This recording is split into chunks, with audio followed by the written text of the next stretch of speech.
Mais avant, on va se parler un peu de la semaine. C'était une semaine mouvementée. Je pense qu'on peut dire ça, mouvementée, sauf mardi. Mardi, à Bruxelles, il n'y avait pas de mouvement parce que les taximans ont décidé qu'il n'y allait pas avoir de mouvement à Bruxelles.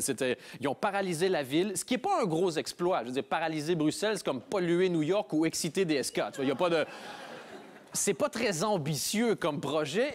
Et moi, je veux dire, j'aime bien les taximans. Je prends souvent les taxis. C'est juste que j'ai l'impression que tout le monde a une histoire d'horreur avec un taximan. Moi, je me souviens, une fois, c'était fin d'année passée, j'étais pressé parce que j'étais un con puis je pars toujours en retard de chez moi et j'allais louper mon train. Donc, je rentre dans le taxi en disant, écoute, deux missions. Je vais peut-être rater mon train, j'aimerais ça réussir à l'avoir. Mais deuxième mission, c'est de ma faute, je ne veux pas vous mettre la pression. Donc là, il part, il prend des raccourcis, il prend d'autres chemins. Tellement d'autres chemins qu'on n'était plus du tout sur la voie pour aller à la gare.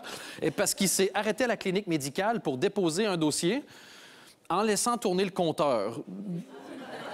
Et là, je me suis dit, wow, mission accomplie, je lui ai vraiment mis aucune pression. Il a vraiment ressenti aucune pression dans ce que j'ai fait.